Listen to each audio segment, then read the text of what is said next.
On this week's episode of Marketing O'Clock. Stop, shop, and scroll with Facebook and Instagram shops. It's time to get schooled. Google announces 3 new courses coming to their career certificates. Apple may be launching a new search engine that we seriously hope will be good. Jess and her sad baby dolls subjected us to Sarah McLachlan, the Deftones, and Seagulls. Shep brings a shakaroni to a banana to help keep the spark alive in her marriage. She loves her husband a bunch. And move over, Dwayne Johnson. Greg's kiddos rock out as the Backstreet Boys cover band in honor of the latest Jumanji flick. All on today's show.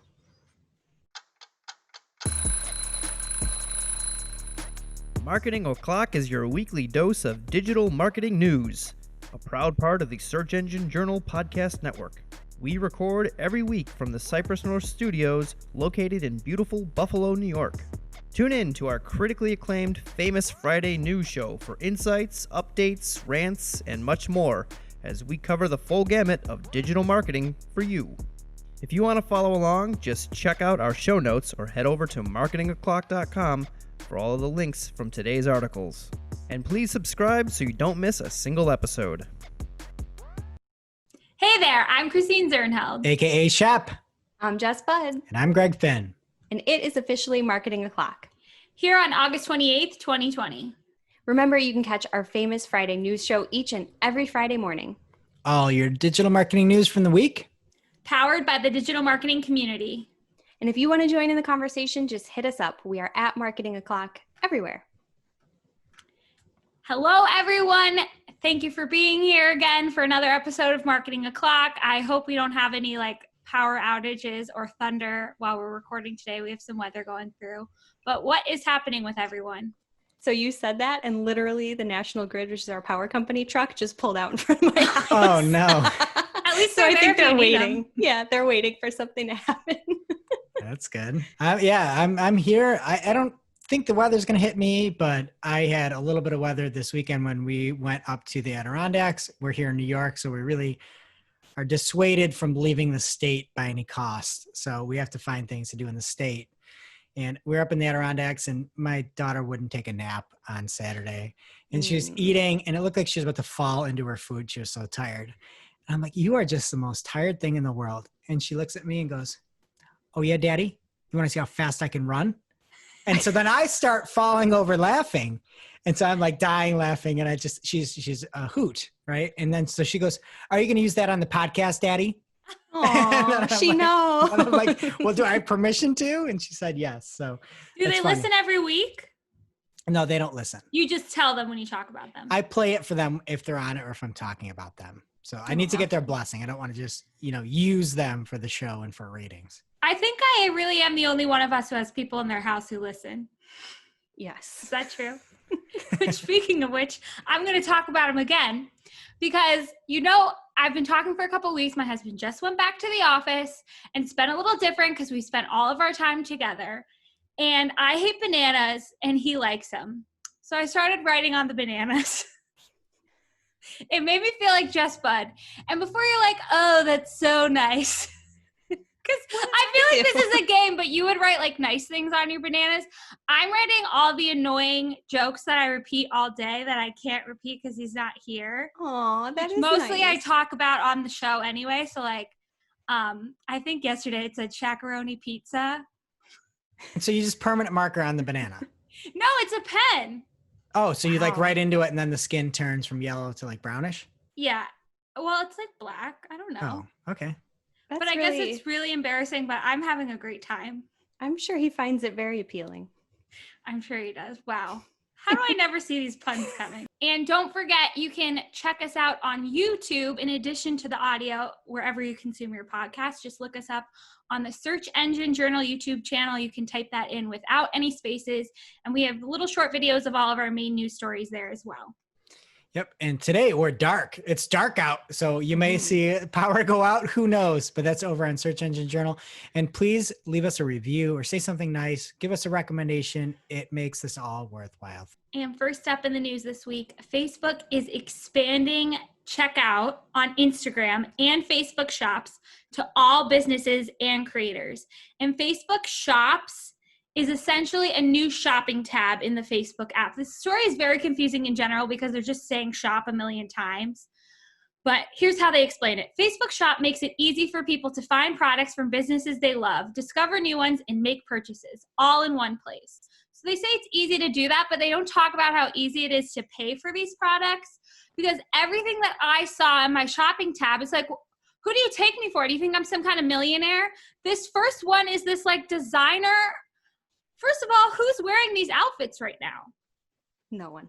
They're like ball gowns. So they're thinking you're going to have a ball gown. How much does that ball gown run for all the audio listeners? Okay, I guess well, first of all, the most expensive one is a cocktail dress for $6,000. You can't even have a cocktail around people anymore. Who would do this? I don't You know. could buy a lot of cocktails for that. And if you were gonna do it, like, wouldn't you do more research? Like, who's gonna buy it on Instagram or Facebook? Then they have this other one that's Stray Dog Designs. Hello, artichoke lamp. Is that you? We've been searching for you for so long. Like, no, I'm not on Facebook looking for an artichoke lamp. And then I have this very expensive bracelet from Maui Designs Jewelry too. How much does that thing run? Oh, I don't even see a price on here. It's like when the cars don't have prices on them. Bad sign. Yeah. So retailers can manage their Facebook shops and their Instagram shop accounts through Shops, a single online store that customers can access on both Facebook and Instagram. They launched it in May, but now it's going to be available for every business, and they're adding some new features. And another big announcement, Facebook is waiving all selling fees for businesses through the end of 2020. That also sounds like a promise that there will be fees after 2020, so I would take advantage of this now. And Shops will integrate with Messenger and Instagram Direct so businesses can assist customers while they're shopping in the apps. And finally, the most exciting part for me, they launched Instagram Live Shopping and Facebook Live Shopping, which is very excited for all the QVC fans.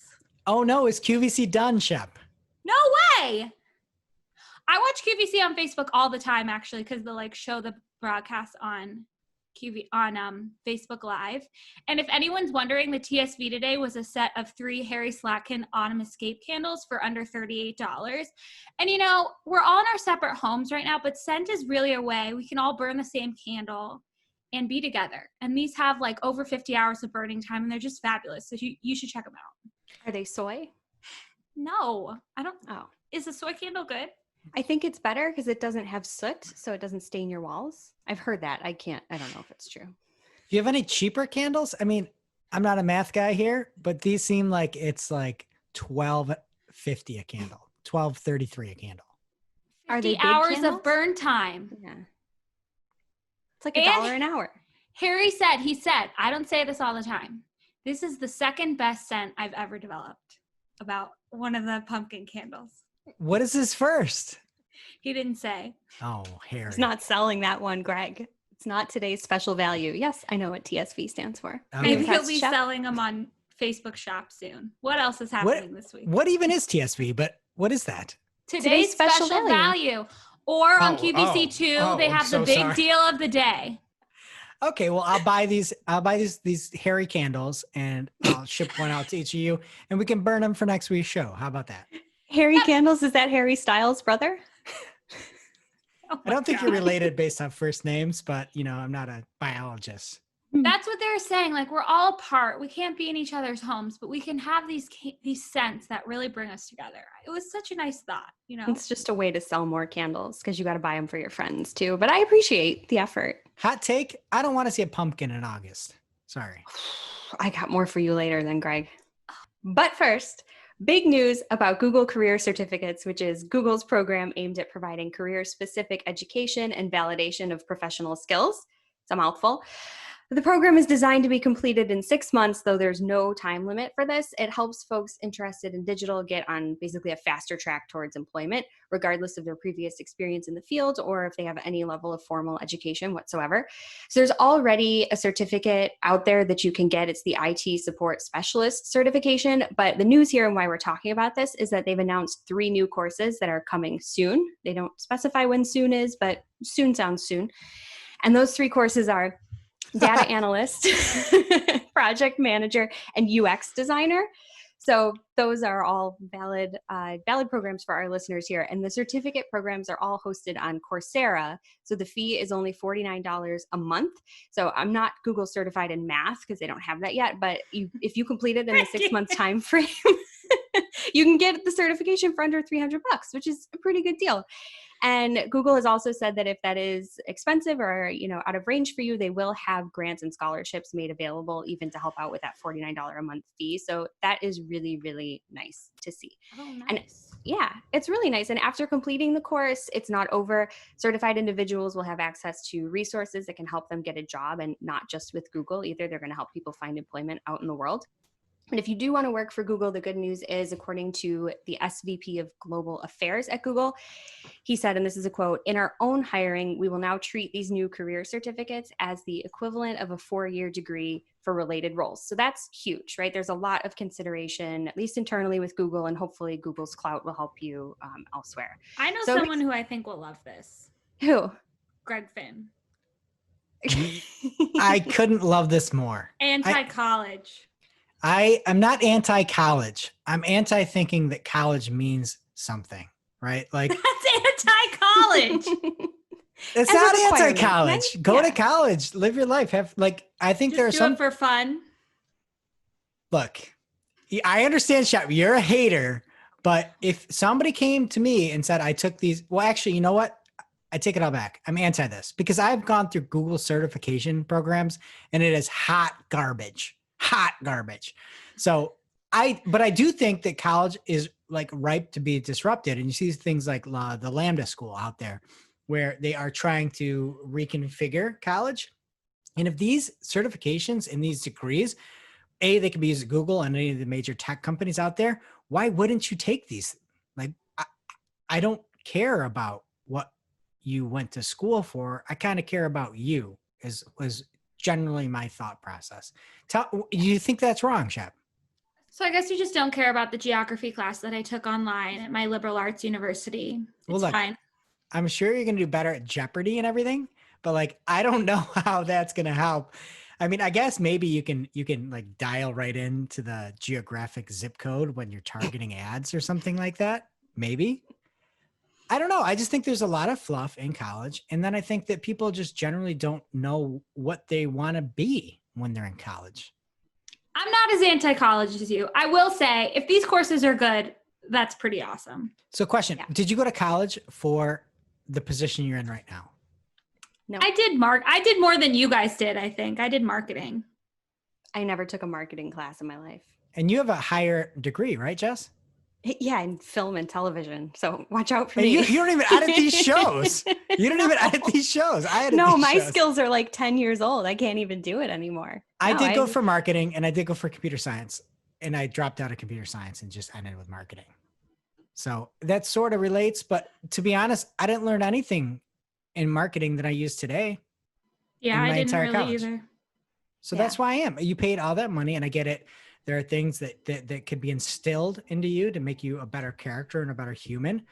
But I also think that if you have a good mentor or good people you're around, that can help happen too. And I don't know why people go so far into debt for things like this when you could take a certificate like this or go to the Lambda School or something like that. So Shep, you are correct. Maybe that makes me anti-college, and good. I am then. Yeah. And hopefully we can be pro these Google certifications, because Greg, to your point, the other ones we've taken, like Google Ads certified, like unless applying recommendations in an account is a coveted job skill, like it's garbage, you don't need it. But hopefully if you're actually paying for these courses, there's something, and they seem like they're going to carry quite a bit of weight. So give them a shot if you're interested. I mean, at minimum, it costs you $49 for a month and then you can quit. Try it out. And I'm actually going to backtrack in my anti-college because I heard that there's a college out there at Penn State that gets extra credit when they listen to Marketing O'Clock. So I am only for Penn State. And I think Penn State is the best college out there. And they have good ice cream too. But they do, right, Jess? You told me that about the I don't want to blow in the professor. If it's your course, and you better be listening, kids. Stay in school. All right. Next up, John Henshaw at Henshaw on Twitter, and maybe the best interview we ever had here on Marketing Clock back when we did interviews, put out a fantastic article on Coy Wolf News. Coywolf is a fantastic digital marketing community that you can hop in and get special kind of secret forums you can pay for, and they're membership only. But he put out a great article talking about why Apple may have a search engine soon that will compete against Google. And he talks about the change that is happening in Spotlight Search on iOS and iPadOS 14, where they're bypassing Google. Some of the changes that may be happening overseas with Google being the default search engine, where they've been paying billions of dollars to Apple. And there's also some additional items in a support document from Apple. So John went through, and it's a fantastic article because it lays everything out really well. And he started by saying it wasn't clear if Apple uses Bing anymore. The results are labeled only as Siri suggestions in Spotlight Search. So there's this new option out there, and it looks like it might be specifically Apple. And Apple recently updated its Applebot web crawler page. So the update talks about how you can verify traffic came from Applebot, expanded details on the Applebot user agent, including differences between desktop and mobile version, some expanded robots.txt rules for Apple, and a few other sections. So they've been kind of bolstering around this Applebot and the potential for a search engine. And this is absolutely enormous, right? Like if you were Tim Cook or Tim Apple from Apple, you would absolutely think about some next steps, right? And as bad as Apple Maps have been, or as bad as Siri has been, people still use that. And people, especially folks that use Apple, they're like very committed and aren't going to leave to go to a different platform. And they're going to deal with what comes their way. And if you can start making money off of search and making your own results, even if they're not, phenomenal, if it's more convenient, it is going to be a fantastic revenue generator for Apple. So, why wouldn't they do this? Only concern is, you are both Apple folks, correct? Yep. iPhone. Not my computer. Do you use Siri? No. No. I mean, I think to me that's the big. Do you use Apple Maps? No. Okay, I think to me that's the biggest challenge, right? Is like, what if Apple search stinks? They launch it and it's like Siri, and all of a sudden people are like, no, I'm not doing it. I'm going to go install Assistant, or I'm going to go install Alexa, and I'm going to go live my life through these different apps. I think Maps people come around a little bit on, but Siri, I think it's gotten better. When I first used it, it was unusable. She's useless. So that's my only concern, is if Apple search is like Siri, then Apple, you're in trouble. But if not, I mean, you heard it here first. Buy Apple stock right now. All right. Our next story, according to 9to5 Google, a carousel of TikTok-esque short videos has been spotted in Google Discover. And you'll notice I said TikTok-esque, not TikTok, because these videos are from different platforms such as Trell, which is an Indian TikTok competitor, and everybody's favorite Google side project, forget about, Tangy. What? You're the only person who's ever. I'm convinced that Tangy's a conspiracy theory that you started. No, we've talked about it at least 4 times in the show in passing. Just you. It's just you. What's the name of the one where you roll your eye, your face? You get the blood out of your That's cheeks. Jade rolling. Jade rolling? No, but what Google app is that on? Oh, the shopping one. Who Shop, you knows? talked about it. Yeah, it was Whatever. like, aren't they all just called Shop? Yeah, it was not tangy. It was not tangy. So anyway, according to this article, it's a pretty small test for now. There's only been one report of this in the wild. There's a lot of speculation that Google is playing with this in advance of the release of YouTube's Shorts, which are the TikTok-esque videos on YouTube that are coming. So presumably those would make an appearance in the Discover carousel as well. So even though it was a small test, I thought I'm going to just see how cool I am. I hopped into my Google app to see if it showed up for me, and Discover, obviously it didn't. But you know what did was some breaking music news, you guys. Just so you know, the new Deftones album, which is dropping on September 25th. Who is she? Will feature, get out of here. This album will feature some seagulls. That was the headline that I got. And the Deftones, Chef, are a band that is as old probably as you. The lead singer's 47. I looked it up. But there's a quote from the drummer in this article. It says, "We've had crickets before. There are always teeny hidden beasts and insects stashed away." So I'm really excited for the seagulls. Thank you to Metal Injection for that hot scoop. Seagulls are like the worst noise of all time. They're spooky, according to China Moreno. B, I know we always make fun of TikTok. I keep getting these recommendations on Instagram Reels for this girl who I just feel so bad for. Like, if you're like a good dancer and you're showing off your moves on TikTok, great. She's literally doing that thing. She's just looking in the camera like, Aww. watch me on YouTube if you want to see my TikTok. She's bringing nothing to the table. She's like just trying to look pretty. And I just want to talk to her and tell her that this isn't good. How old is she? Is she young?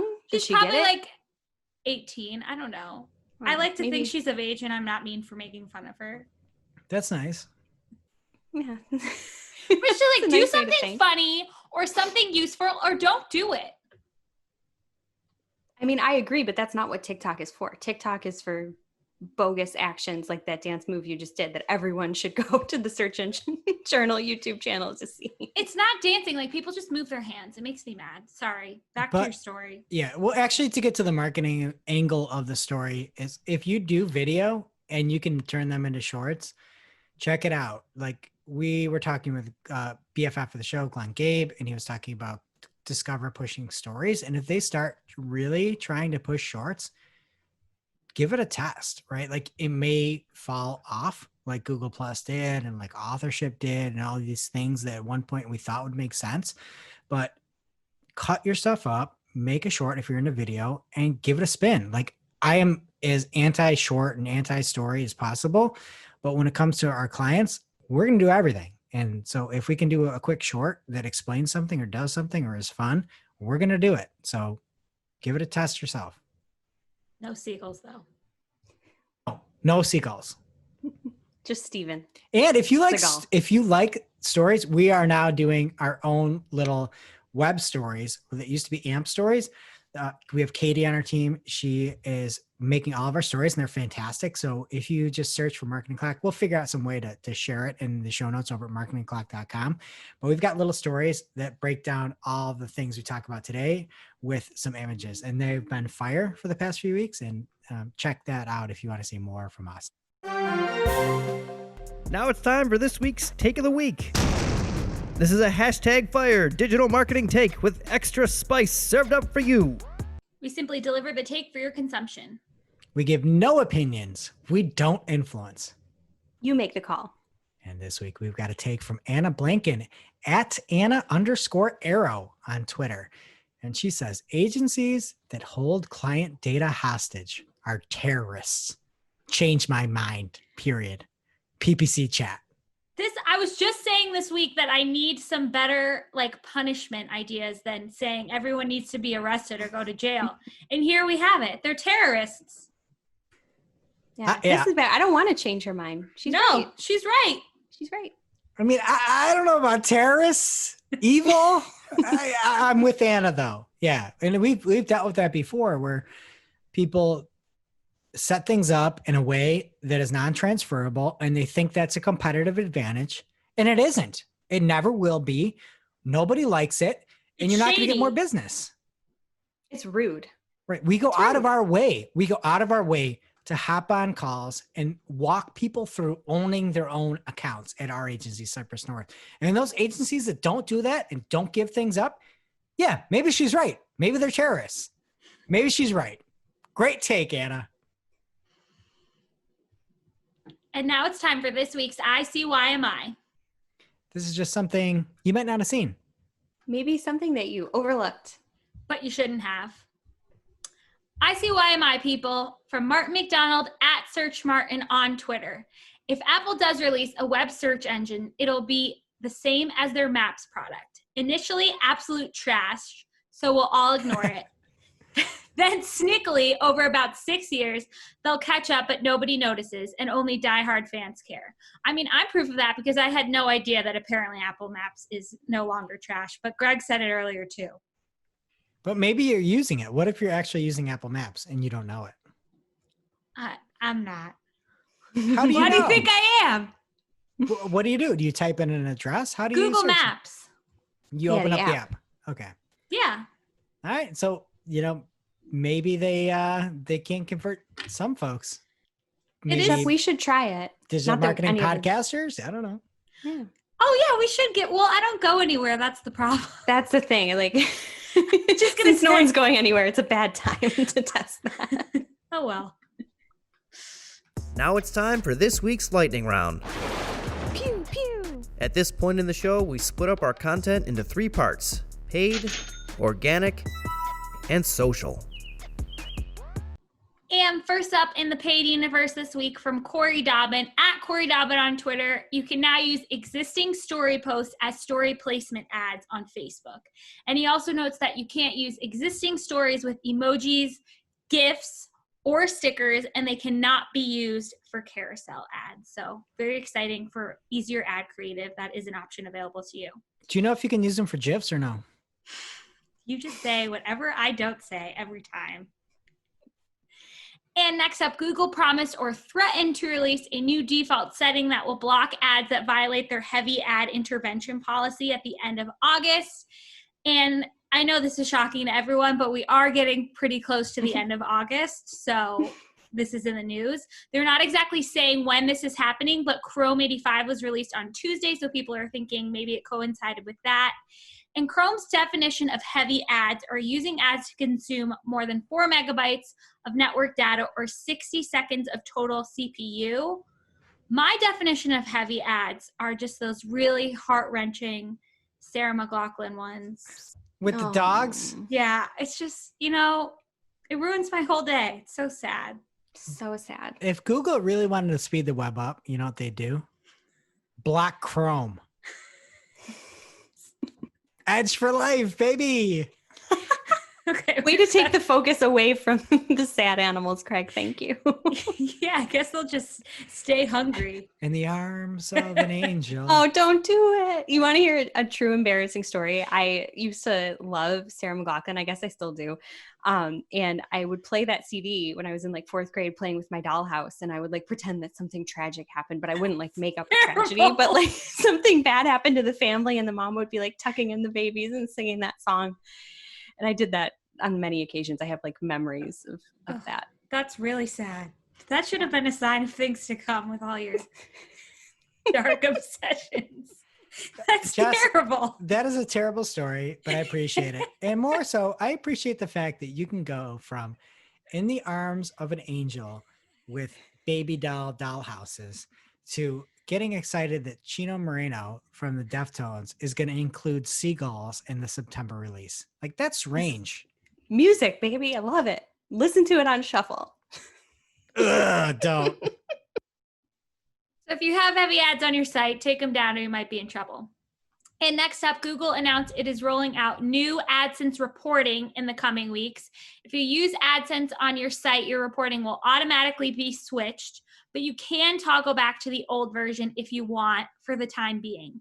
Highlights include a redesigned interface to make it easier to select date ranges, filters, and breakdowns, improved charts that are more closely integrated with the table, a new mobile optimized reporting page, and the ability to hover over information icons in the interface to get explanations of metrics. And John Kagan, at John Kagan on Twitter, was just checking out his call details report in Google Ads when he noticed a new column, caller phone number. This just doesn't seem good. It has the phone number of everyone who called him from ads. Yeah. Illegal, right? I mean, thankfully, John is the man. He crossed everything out so you can't see the numbers. Mm-hmm. But that is very strange that Google would show you those numbers in Google Ads and just put it out there. Yeah. So I don't know if that'll be going away soon, but very strange. Because you always think Google's like, oh, I need, there's privacy and protection and everything's not provided. We can't even show search, information. And then you're like, oh, here's the phone number that called. Yeah. Here are the number of seconds that they talked. It's like, dude, you're not call rail. Like we didn't say to do this. That's strange. Yeah, they're always taking things away. Now they're just giving this random thing back that nobody asked for. Very weird. And next up, people in the travel industry are really upset that Google is continuing to go after them for their unpaid bills that grew out of the COVID-19 economic collapse. So Facebook, Amazon, and some other companies were reportedly offering discounts to partners or offering payment plans for overdue bills, but Google is not. And they're also not letting these companies run new ads until they pay their invoices, which, I mean, okay, maybe that's reasonable. I get that people are upset. But this invoice in particular they have as an example in this article must be really overdue because it says the outstanding balance on your Google AdWords account remains unpaid. And we're going into like year 2.5 now, right? Since the name change. So maybe they should pay their invoices. I'm kind of on Google's side for that one. Oh, really? No, I can't be that because Google still calls Google Ads AdWords many, many times. Like even if you log into Google Ads Editor, you have to go through and confirm Google AdWords account and things like that. They'll still say AdWords all the time. Nobody ever like did a find replace on AdWords at the entire company over there. I know, Greg. This is a brand new eviction notice or whatever you call it. This is from this week, and they're calling it Google AdWords. Yeah, why pay it? Right? That's not a product. I don't serve ads on Google AdWords. I didn't use AdWords at all this year. Nope. And CBS is launching their new ad network finally, CBS Media Exchange, or CMX. And it gives advertisers access to online and offline channels, including in-store ads and banners on the CBS.com website, along with programmatic display, online video, social media, and search. They're also offering online and in-store tracking and measurement. I said this when they first came out with this. I don't know who would care, like who's going to CBS.com. This just makes me want to get cozy. It's raining out now and put on the best Just Bud playlist there is. CBS playlist. Oh, it's a good playlist. The one that used to play while you were a CBS employee, correct? Pretty much. Yeah. I mean, I had to make it myself on Spotify, but it's all the songs that would come on while I was there. And you want to talk about range, Greg, musically, it's a fire. They have good taste at CBS. Is Sarah McLachlan on it by chance? I don't know if she is actually. A lot of Anna Kendrick. Anna Kendrick? No, Anna Nalick. Anna Kendrick Nalick. is, oh, yeah.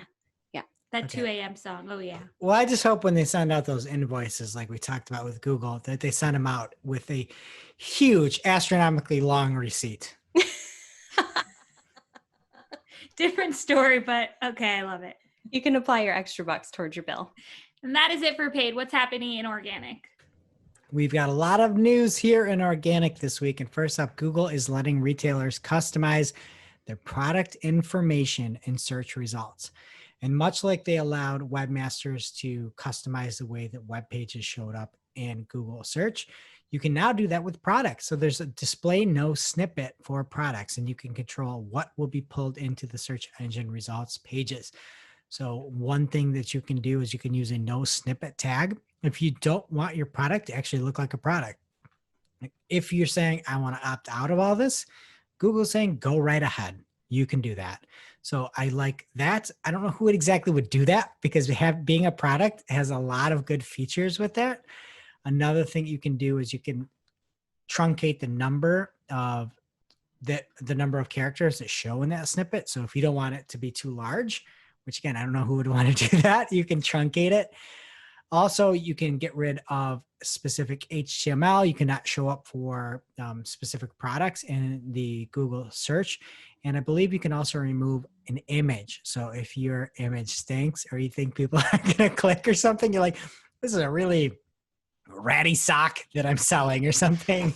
You can just put the listing out there and remove the image from it. So I love the fact that Google is giving more control to webmasters.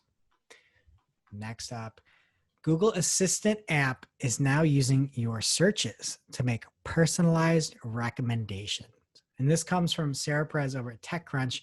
And this is a feature that's 2 years old called Snapshot, but it's coming back for mobile users. So Google's trying to give folks a better way to see what is happening today. If there's stocks that somebody owns, packages in transit, recipes, and also your search history if it relates. So you're going to start getting updates from assistants saying, oh, you've got this task to do today. You have to call the school or something like that. And it'll pull through and give a notification. Or if it can read your email and say that you got a package coming, you'll get that notification. So it's overall pretty cool. And they've got a really nice video explaining it. I believe it's over on Android where it is, but head over to the show notes if you want. And they break it down into this feature having 3 main elements: the aggregation, acceleration, and automation, and how it helps folks. What would 2020 look like? I get the alliteration that Google used here. Aggregation, acceleration, automation. They're all A's, right? That's alliteration. Yeah. You could also add alliteration to the list. You could. You could. If you're wrong, because that starts with an I. Oh, it does. No, it doesn't. I don't know. Only if you're I'm looking it up.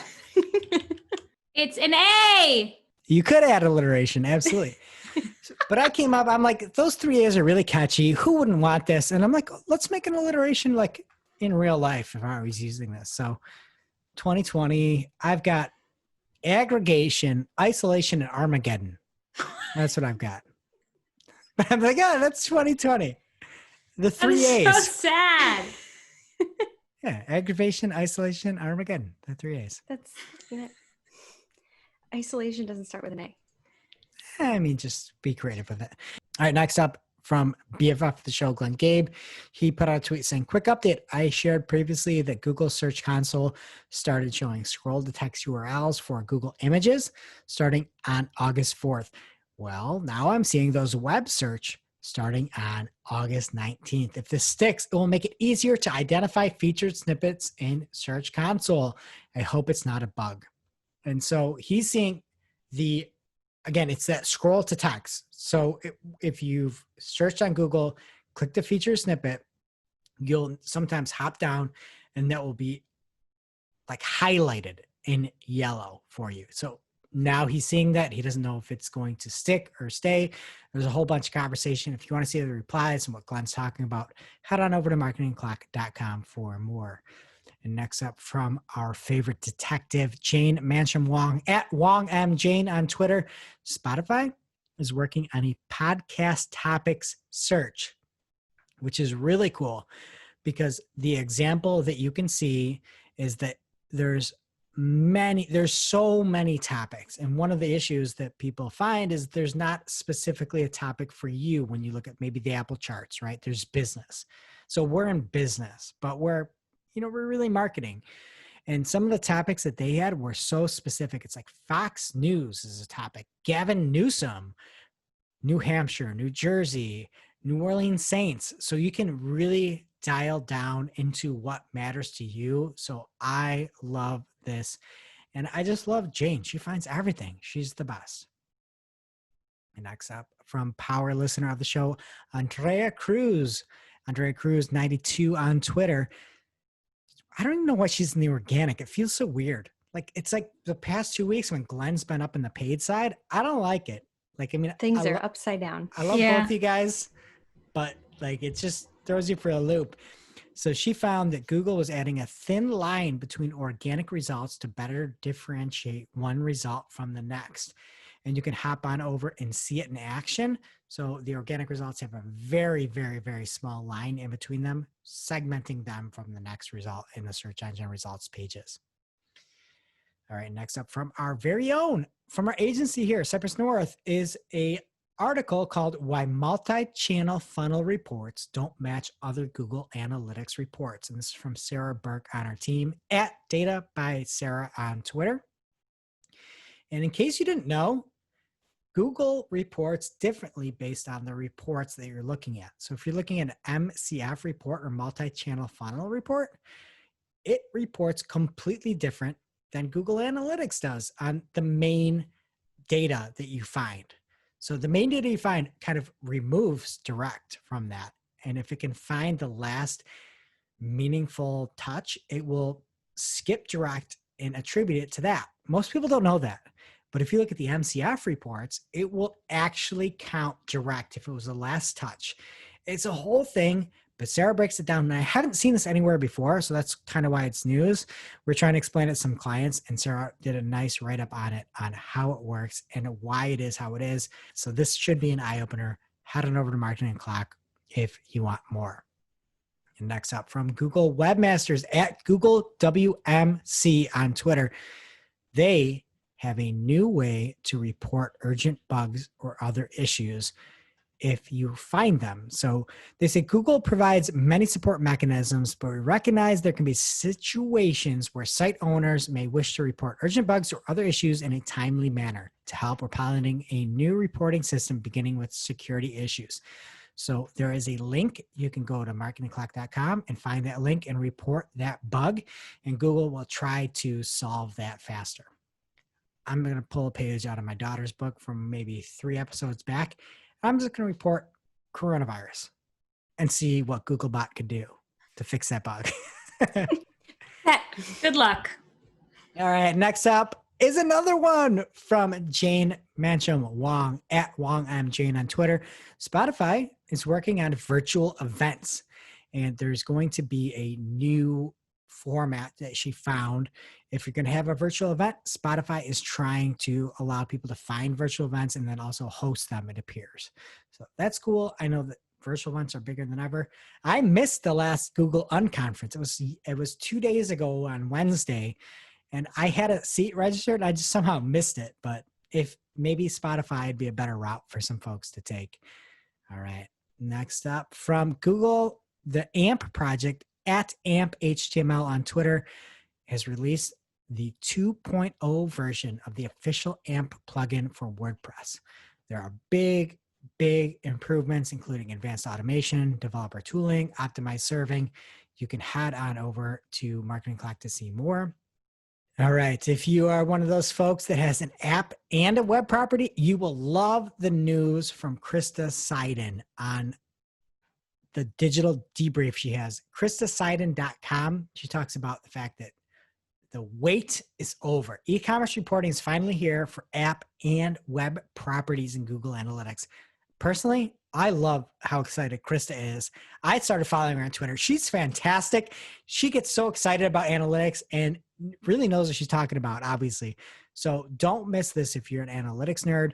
But basically, that the e-commerce schema for a Web Plus app was released back in March, and now it's here. So if you are looking to do that and track e-commerce across both, head on over to Krista's article for more information. All right, next up is a video from Martin Splitt and BFF of the show, Glenn Gabe, an myth-busting episode of Google's webmaster team. And it is a great talk about moving domains and anything to do with site migrations. And Glenn is with Martin and gets to ask him all these awesome questions. And he just goes for it. That's the thing I love. He's asking every single question that I would want to ask and more, because he's Glenn and he's obviously smarter than I am. But the one thing that he let Martin get away with that I wouldn't is the fact that he let Martin drop, "It depends," when he answered one of Glenn's questions. That's ours. That's ours as SEOs. The "it depends." Martin can't use that, but Glenn let it go. Anyway, it was really, really cool. He grills him on like what the change of address actually does. At the 8-minute, 25-second mark, he says, all right, so I've got my change of address in, I've got my new domain, I've got my 301 redirects, and then I submit what happens. And he kind of puts Martin on the fire, like what happens from there, and you get the answer from Google. So check it out. And then they also break down the lifelong question that everybody wants to know: why 1 + 1 does not equal 2. So head on over to YouTube, the Webmaster channel, and you can see that. It is a great interview. I don't think it's supposed to be an interview, but I felt like Glenn was interviewing Martin the whole time, and I loved it. So check that out. All right, and last up here on the organic side is a tweet from Madahi Owijia, and it is a new feature in Google Data Studio. And if you want to follow Madahi, he has a lot of great information. It's at @Wissy_analytics on Twitter. And access and governance will be easier for small projects requiring just a standalone report. Fortunately, it will be possible to switch a data source from an embedded state to a reusable one. So check that out if you are a data studio savant. And that's it for organic, Jess. What's happening in social? All right, first up in social this week is from SEJ's Susan Winograd. That's at Susan EW on Twitter. Apple's iOS 14 is poised to slash the Facebook audience network. Long story short, Apple's IDFA, or Identifier for Advertisers, which is basically their version of a cookie, is becoming something you have to opt into with iOS 14. So users will now have to give permission for their data to be shared. And that's data like what apps they open and what they interact with. So basically the things that advertisers use for targeting. So for Facebook in particular, this means their audience network, which relies heavily on app placements for their ads. The biggest hit as a result of this change, though, isn't necessarily going to be for advertisers. It's more on the publisher side for folks that actually monetize their apps with ads. So hopefully for our listeners, that's not too big of a problem. Next up, a quick hit from Matt Navarra. That's at Matt Navarra on Twitter. Twitter has been testing out quotes as a new name basically for retweets with comment. It's the same thing. So if you see the label quotes, that's all it means. It's just that somebody retweeted but had their own thing to say. Unrelated. I thought they used to call it that. Did they? Quote tweets? Yeah, quote tweet. Yeah, is that the same thing? They're going back and forth. So I don't know. Maybe this isn't new. But whatever. I was more interested in the fact that 71.7 thousand people quoted Macaulay Culkin's tweet yesterday. He said, "Hey guys, want to feel old? I'm 40. You're welcome." Yeah, I feel old. Well, no, also though, you can really see the discrepancy here because that many people added context to it, right? 71,000. Yeah. But 400,000 people just slammed that RT button and retweeted it without quoting it. As they should, because this is important news. I mean, that could have been the news story, right? If I didn't find a way to work it in, we would have just linked to it. It's important. I don't know if it was his birthday or if it's just at some point throughout his 40th year, he's like, I'm going to share this information.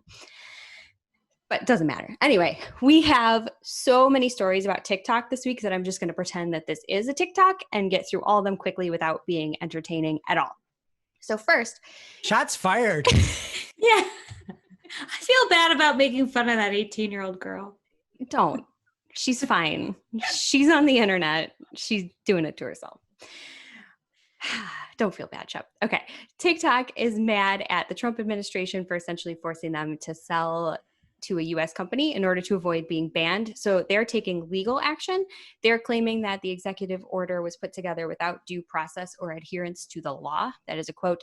And they filed a complaint in federal court. So I'm sure we'll have more on this as things actually shake out. But speaking of selling TikTok to a US company, Microsoft is working with Walmart in their efforts to buy it. So it's not just Microsoft anymore, it's Microsoft plus Walmart. And the idea being here that Walmart could help pivot TikTok more towards e-commerce, which is really, really interesting. And things are already kind of panning out that way based on this next story. They're testing some things. One thing I never thought would happen is people could say, how could you make TikTok that uncool? And I just didn't see it. You're like, oh, it's TikTok from Walmart. That is uncool. That's as uncool as you can be. I guess you don't like saving big. I don't know. Like, it's my rollback dance. I'm rolling back the savings. Like, what are you doing? So speaking of not cool, according to Mobile Marketer, TikTok this week will host its first shoppable live stream in collaboration with Network, which is a home shopping network targeting Generation Z. Shep, have you heard of this? No, but it sounds like it's coming for the Facebook live shopping or the Instagram live shopping. For QVC and HSN. Yeah, it's a home Nobody Gen network. Z is watching QVC. They don't have cable, but they can't get the app. They're on TikTok. Yeah, no, it's fine. They're on TikTok. Tell me more. So this live stream will feature a pop-up page that lets users buy products directly without leaving TikTok, which as a marketer, I appreciate that functionality. I think that's nice. And I hope that they share it with others after this, but I'm just really distracted by the merch that they're trying to sell. So we have a screenshot that we can share with you guys. They're these shirts and they say not going anywhere, but anywhere is one word, right, Shep? You're the copy queen. This has it as 2 words, and it's driving me insane. Like the kids need I think to it's spell. just for the spacing. So put a little hyphen. That's how you're supposed to do it. This is wrong. Or put it on the sleeve. or pants, like make it cool. You know what? They dropped all the vowels in network, which I was okay with because it was a brand, but this is going too far. You can't butcher English, children. And by the time they ship, like it might be gone. So just a little sad. And they'll just be vintage. Well, I just really want to know if it's like from Athletic Works brand, because that might be helping us understand if Walmart's actually going to make that purchase. I don't think so. I These had are to like look that up. supposed That's to a be Walmart exclusive. brand, Athletic Works. I'm glad you did your homework, Craig. Thank you. Oh, meanwhile, more from TikTok. Some videos from TikTok were served up in the Google search results on mobile, and this is not in Discover, mind you. That was a different story earlier. Unlike Discover, I did actually see this one. If you just search for George Gary or Garay, I don't know how you say this kid's last name, but he's an influencer on TikTok. And if you scroll down to the TikTok result in the search, there's a video carousel within that result, and you can scroll through his videos. So it's actually pretty cool. Yay. Must be nice. Good for you, George. All right, let's move on to Pinterest. I personally have been drinking pumpkin beers since they were released about a month ago. So, Greg, I know you think that's blasphemy. No. Yeah. No. No pumpkin until September here. Nope, sorry. I'm ready. I've been ready since July. So I absolutely rejoiced this week. I got a Pinterest business email and it was titled The Hocus Pocus to Help Your Brand. And it has little skulls with cute sunflowers behind them. It's wonderful. So according to this email, it's spooky season on Pinterest already, and I dressed for the occasion. I wore my Alfred Hitchcock shirt today. And so the business Everyone's angle got here, one of those. Side note, you always dress for the occasion of Halloween? Yes, seriously.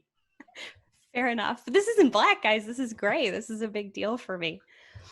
That's true. So from a marketing perspective, kids, if you are on Pinterest with your brand, get ready for Halloween. All kidding aside, they had this graph in the email that shows the Pinterest search trends for Halloween versus another quote leading search engine, and things kind of peak in September and then they kind of sustain versus on this leading search engine, they just kind of happen right around Halloween and they're done. So if you have anything Halloween related you can do with your business on Pinterest, now is the time. You're kind of already late. So what leading search engine could they be talking about? Name names. Maybe the Apple one. Maybe. Just kidding. They wouldn't have historical data yet. Anyway, check it out in the show notes. We'll have the graph for you there. Speaking of insights, if you need to pull Twitter follower numbers into Google Sheets, Charles Maxon has a formula for that. So you can head on over to our show notes or just grab it from him on Twitter. He's at Chaz with an S, Maxon with an X. That's CHASMAXON on Twitter. And you can get that formula. It's pretty neat. Cool stuff. So guys, I don't know if you knew this, but Reddit has a live streaming service called the Reddit Public Access Network, or RPAN, which just reminds me of C-SPAN. Just sounds really boring. Did you guys know about this? I didn't know. No. I don't think anybody did. Because based on this article from The Verge, it sounds like it was new to the author as well. Interestingly, though, the RPAN was called Wholesome, and we're talking like Super Mario songs and cute chickens wholesome. So RPAN just turned a year old, so maybe that's why none of us have heard of it. But it's only available right now in a small number of subreddits, though the plan, now that it's been around for a year and everybody loves it, is to expand the availability to as many communities as want it. So keep an eye out for that. And that's exciting because the internet needs more chickens and wholesome activity. What the internet doesn't need more of is people doing bad things. And as such, Facebook has filed lawsuits in both the UK and the US against two different developers for violating their terms of service and abusing the Facebook platform. So in one case, there were apps that were collecting information from user devices. And in the other, there was a network of bots and automation software that were being used to distribute fake engagement on posts through a paid service. So both very, very naughty things. Word to the wise, if Facebook asks you nicely not to do something, you should stop it because they're coming for you. They're actually suing people now, which I like to see. Like, stop being a butt on the internet. Be a bud, not a butt. Yeah. Thanks, Greg. Ooh, we should get that on a t-shirt. Absolutely. And you know what? Just break words in half at any point that you want and make them 2 words. It's fine with the kids. All right. Lastly here, our favorite voice over at social media today, Andrew Hutchinson, says Facebook has detailed a new AI project it's developed, which is able to outline creative dance moves based on any musical input in order to help dancers and choreographers come up with new routines. And love you, Andrew, but creative is a really strong word. I watched the video. These moves make anyone doing the YMCA look like a Juilliard grad. So nice try, Facebook, but it's just like dancing like a Wow. machine. My kids do dances every week at the camp they go to. And this week the theme was Jumanji and Larger Than Life. And they kept singing these songs. I'm like, are you singing the Backstreet Boys? And they're like, yeah. So it just got super embarrassing, like bow, bow, bow now. And they're like, oh no. But they won't do the dance for me. So I have to figure out what the dance is and learn the dance. Then I go to TikTok, then profit. What does that have to do with Jumanji? I don't know, to be quite frank with you, but apparently it is a larger than life game and they chose the Backstreet Boys and I don't hate it. So, Okay, I'd love to see this dance. Let us know. It's also not a bad song. Since we're all about my music taste today, that album's okay. And that brings us to our real life segment, straight out of our accounts and into your ear holes. It's time for Working Hard or Hardly Working, where we talk about what's going on in our IRL work, good, bad, or otherwise. So it's nice that you have the option to get alerted when Google Ads runs one of your scripts. Love it. And usually it's not a problem because it'll say the campaigns it applies to. And like we have really different accounts with different campaign names. But right now we have two accounts that are pretty similar. They're like sister brands. And the scripts will run. This particular script, if it runs at midnight. And I'm getting alerted that one of them's running and I don't know which one. Like it gives me the account number, but that not the name. I don't have the account number memorized. Just put the name in there. Hardly working. I agree. What about And you, Jess? give everyone people's phone numbers they didn't want to while you're at it. So we complain a lot, and I think we complained last week about Facebook ads, and it still sucks. I'm not saying it doesn't, but the interface, I mean, they have custom reporting that I actually found really helpful this week. I discovered that you can create custom metrics in the custom reports. So for a particular client, they have a bunch of different conversions and we are reporting on them separately, but they also wanted to have just kind of like a lump sum metric, like how many conversions did we get and what did it cost? And that's fine. I can do that math manually, but you don't have to. In Facebook, you can combine metrics. There's like math formulas. You can do whatever you need to do. In there, you combine conversions that you're already tracking and you can add them, subtract, divide by whatever other metric you want. It's actually really, really cool. So if that is something that you ever find that you need, or if you're reporting on something, you're doing a lot of manual math, just check it out in Facebook's custom reporting. It's pretty cool. And I did not know it was there. yeah. And for me, I was setting up, we had one e-commerce B2B client that was trying to basically liquidate a kind of product they had a lot of that wasn't as profitable as a new product coming in. So I had tried to set up anybody that looked in the vicinity in this specific category within 30 days and then also 180 days. These are these audiences we had built. So I was trying to bid differently in Google Ads. So the way to bid differently for these audiences is absolutely insane. I'll throw it up on the YouTube channel now, but you have to click on the audience, you have to drop down, and then you have to do your bid adjustments there or set your CPC, and your CPC can't be seen in the web editor and you can't see the bid adjustments. It is the strangest setup that I've ever seen.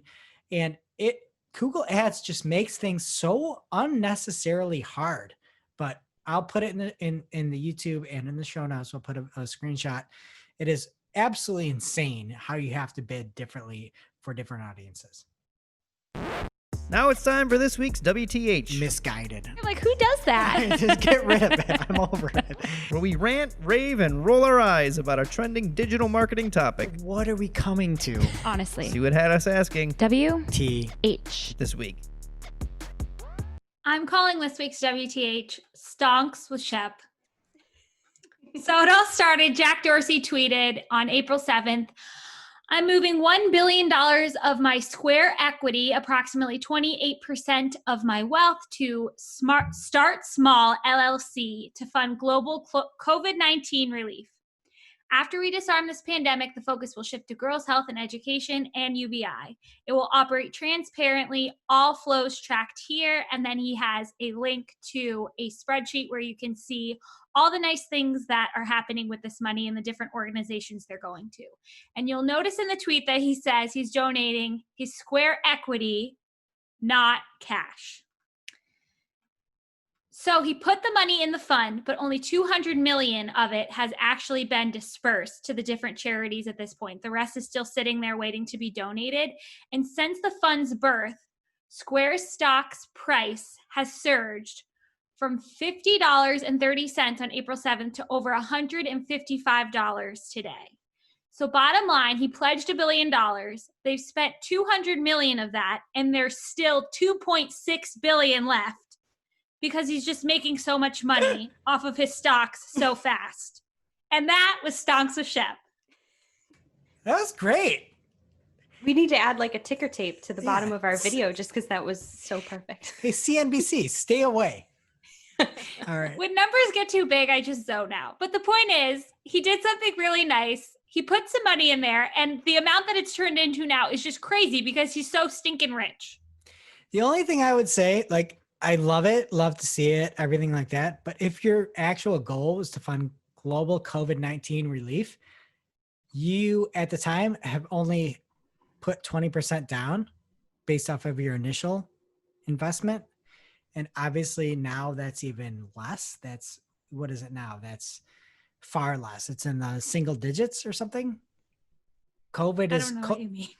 well, COVID is happening. Why aren't you like liquidating this, you know? If it's the actual COVID relief, this is like, this is the time to relieve people. Oh, like why isn't he just spending it faster? Why is it sitting there? Yes, we are in the middle of COVID. I don't know, but you got to ask Jack. Just add him. Okay, well, you have $2.4 billion left to spend. So get spending because it's still COVID. It's not going to be COVID in 2 years, hopefully, but it is now. So let's spend, Jack. I really hope you're right, Greg. Yeah, really. All right, now on to our grab bag. And first up, it's Make an Impact. And this is from PubCon. We talked about PubCon Pro is going to be virtual this year, and they have a virtual scholarship program for an impacted community. If you're looking to get tickets to PubCon, they have a scholarship, and it's great to see. It covers the full cost of the ticket for PubCon, and eligible to apply is anybody that's been furloughed or terminated due to the ongoing coronavirus crisis. And also, I thought there was some other eligibility for folks there. But if you're looking to go to PubCon Pro, head over to Marketing Clock. We've got a link right over to it, and you might be able to get to PubCon Pro, which is always the biggest, best show of the year for free. All right, next up is a segment called Thanks, Google. Next up is a segment called Thanks, Google, and it comes from Google Small Business, at Google Small Biz on Twitter, something you probably shouldn't follow if you care about business. They put out a tweet saying, when is it time to give up on your small business dreams? First answer in the poll was never. Second was never going to give you up. And third was never going to let you down. And then they responded, we sincerely apologize for that. No, you don't. Be cooler. I can't stand them. Thanks, Google. Actually, just help people instead of spending all this time on this bad Twitter account. Fire your social media manager and erase some of that travel debt that you got there. How about that, Google? All right. And more on show notes. Everybody listening right now has probably been to the last Search Engine Journal e-Summit.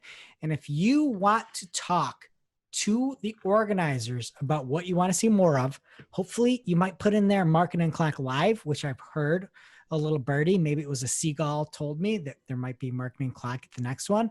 You can go fill out this Survey Monkey form and put in what you want to see at the next e-Summit. This is your turn to vote as to what kind of content you want. So hop on over to marketingclock.com or just go to surveymonkey.com/r e-Summit-interest.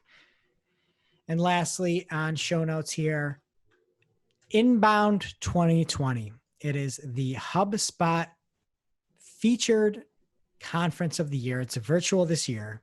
And generally speaking, we would say skip this one, except you need to go this year because power listener of the show, Andrea Cruz, is speaking, and she is going to be talking about my cheat sheet, the secret to 10% or higher conversion rates with LinkedIn ads.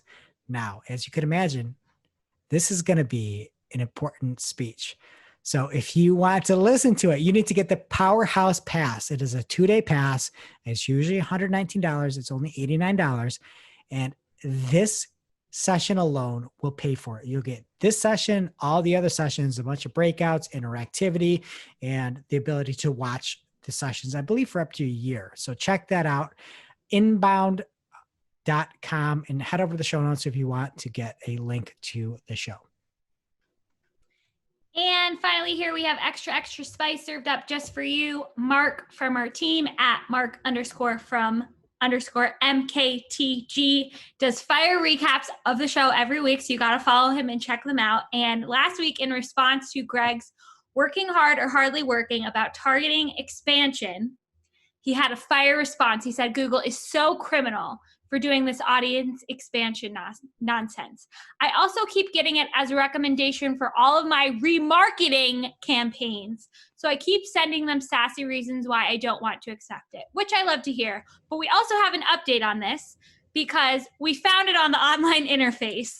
You go to audiences and then edit ad group targeting in your campaign. They moved it and made it super hard to find, and I hate them. And that's all I have to say. And I wish I could see Mark's actual messages to Google. He's probably like, no, I'm trying to make money for my clients. And I love it. I love it. Mark is the best. And now for this week's Cool Tool. As a reminder, our Cool Tool segment is not an official endorsement or paid mention. We're simply sharing something we found in our travels that may be of use to our listeners and is really, really cool. This week's Cool Tool is a solution for tracking your site's core web vitals in Google Sheets. And shout out to Charlie Warnier, aka Data Chaz. That's Chaz with a Z. We've had 2 Chazes so far in the show. Wait, you know Chaz you could do Chaz with an S? The other guy did. The other Chaz did. Oh. Why not? Yeah. Data Chaz. Data Chaz does it with a Z. So shout out to him for finding and sharing this one. So if you ever wanted a dashboard to keep record of your site's performance over time, this killer sheet from Amit Agarwal, that's at Labnal on Twitter, is for you. It tracks and stores data across each of the core web vitals daily and includes handy little graphs if you prefer visualization over numbers. The best part is the data is broken out by performance on mobile versus desktop. So this is legit helpful stuff. The template is free and the heavy lifting is done. All you have to do is pop in and enter the URLs of the sites you want to track, and that is it. Once it's set up, it'll update automatically on a daily basis, which is pretty sweet. So you can read all about it at labnal.org or just head over to our show notes and we will have the link so you can check it out. Now it's time for our must-read marketing article of the week. An article so advanced, so in-depth, so detailed that we simply cannot cover it in its entirety on today's show. And this week's take of the week comes from Mark Saltarelli from Cypress North, the Mark that is on this very show many weeks, and he put out a fantastic article. And he put out an article called How to Use Your CRM for More Effective Advertising and Digital Marketing. One of the things that Mark does best here on the team is he is so ingrained in the sales process after the lead has been created. We were on a call. Mary Poppins of sales funnels. Exactly. We were on a call 2 days ago and one of the leads hadn't been followed up with. We were with the head of sales, the BDR of the company as well. And the most concerned person was Mark. And that's great. He loves it. And there's no better person more qualified than Mark to write this article. He talks about the basics of CRM, digital marketing, and advertising, how you can use marketing automation and CRM advertising in your digital marketing, how you can automate things, how to configure it. Talks about the best CRMs and marketing automation platforms out there if you're new to it. If you actually want advice, we'll be happy to give you advice. We've used everything. Many things stink. Many things are great, and we will give you unbiased advice. But he also talks about why CRM and marketing automation are not just for your biz ops. So check it out if you want to see that look across the full funnel that only the one and only Mark can give. Head on over to our show notes if you want to see more. Thank you, Mark. All right, that does it for today's show. It is now officially not Marketing O'Clock. Remember, you can catch everything from today's show on marketingoclock.com. And while you're there, please be sure to subscribe so you don't miss a single episode. And we will see you next week.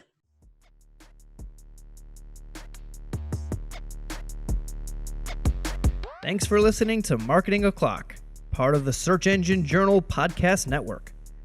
If you're looking for more information on today's topics, head over to marketingoclock.com for links to all the articles that we covered.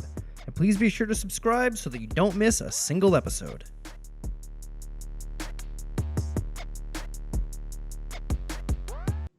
Welcome to this week's Shoot in the Heck, where after our famous Friday news show, we don't talk about marketing anymore. We just Shoot the heck.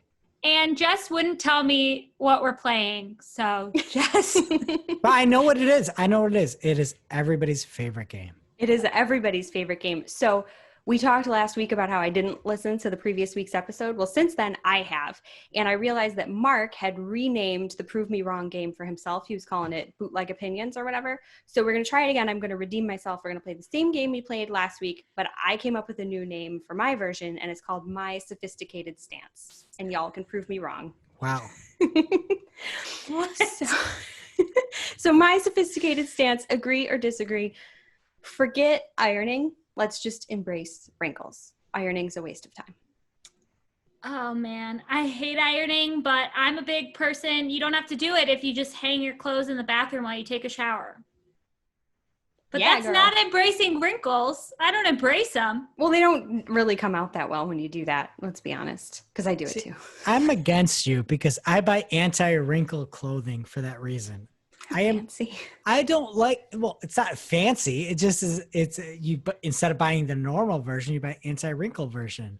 Well, I don't think Fright Rags sells this Alfred Hitchcock shirt that I keep talking about in anti-wrinkle. I think it's just one. First of all, Jess, if you would iron that t-shirt, I'm just sad for you. Yeah, we should embrace wrinkles in Alfred Hitchcock t-shirts. This was so wrinkly this morning when I put it on. Forget it. I'm wearing it. I don't care. Okay, so you didn't iron it, right? No, why would I do that? Okay. It's I don't think as a rule we should enhance wrinkles. We should have a little bit more self-respect. But there's some other things you can do besides ironing. That's my stance. Yes. My sophisticated stance. Cole on our team taught me about steaming, about a steamer that works. But at the same time, you can make that decision to purchase things that don't wrinkle as easy. And I started doing that because I don't like ironing as well, but I also don't like looking like a slob. And if you have a button-down t-shirt that looks like your Alfred Hitchcock shirt there, that is a problem. Well, just don't wear button-downs. Wear graphic tees. Also, I too have a steamer. I think they're great, but I forget to put it away and I get scolded by the husband, so I just don't use it. So wrinkles are us. All right. Fall is coming, guys, and I know we don't have Maybe you should write him a banana. Yeah. Also, fall is coming is already like a hot take. Well, it's gray out. Look how dark we all are. Okay, what's your stance? So my favorite thing to do in the fall when I'm driving home from work, which I can't do because we're all working from home right now, is to roll the windows down, get nice and cold, but then turn on the heat in the car for just a little splash of warmth, but like enjoy the coolness. Yeah. Or like the seat warmers, toasty buns. No? Jess, that should be illegal. Aren't you like wasting power? I don't know if that counts in the car. I really don't. No, you don't want that. You don't want to turn the heat on. You don't want to make it colder to turn the heat on. I love that. I don't even know how to address that. That's just crazy. Why would you ever do that?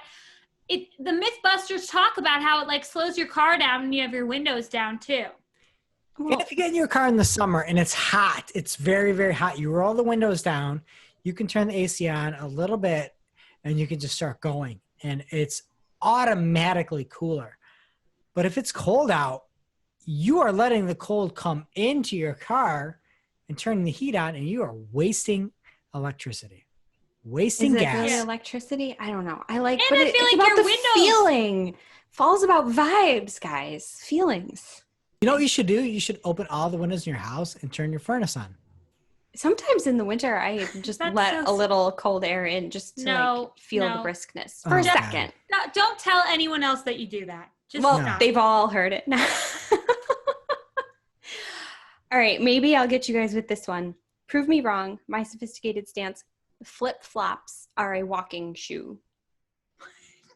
I have no idea what you just said. There's absolutely no support. How far are you walking? Miles. Jess, there's no support. That's terrible for you. I have arch support flip-flops. And they can just fall off. They flop off and they go flying away. Well, how are you walking? You walking weird? No, I'm just walking. I'm on a mission. And third, if you wear flip-flops, I had to wear flip-flops on a walk recently because I didn't know I was going on a walk and I got tricked into it. Your feet are filthy when you get home. Flip-flops are the farthest thing from a walking shoe that you can't go spreading these things around. That's terrible advice. That's all I wear, flip-flops, when it's warm enough. It's too hot to put on socks and sneakers. Are you out of your mind? Oh, that's terrible. Flip-flops? Yeah. Do you wear flip-flops at all, Greg? Maybe this is more of a girl I thing. have a pair of slides. I don't have flip-flops. You don't have like the thong version? You have like the strap? No. Do you wear your No. slides? No, not for walking. Well, not those. No, you need the thong because you need the grip between your So toes. a funny story, my wife, like, for good reason, berates me because I bought a pair of Mandals this year or last year for this year because I'm frugal Finn and I won't buy it this year. But I bought a pair of Tiva sandals and they're really the Vibram sandals. So the foot is the like Vibram or whatever foot, but she just makes fun of me all the time. And no, a flip-flop tong is not thong. What is it called? It's not a thong. It's a Yes, thong. it is. Yeah. Thong? Yeah, like the Cisco song. Like, let me see a thong. He was talking about your feet? I don't think so. Absolutely. Yeah, he was. He was. Okay. I learn something new every day. And you know what else I have to say? Of all these, you said sophisticated stance. Flip-flops are the farthest thing from sophistication. And so are these wrinkles. Right. The flip-flops just- cost 99 cents. Or What are they're you free doing? at weddings. If you go to enough weddings, you'll have one in every Or court. it could be less than 99 cents. Jess, that is a good take. Nobody should buy flip-flops. Just go crash Not weddings. walking shoes. Get out of town. Okay, those are terrible, and we will see you next week. Thanks for watching this episode of Marketing O'Clock. If you're looking for more, we release new episodes every Friday with all the digital marketing news of the week. You can listen and subscribe wherever you consume your podcasts. Or click to read all the articles from this show or watch the previous episode.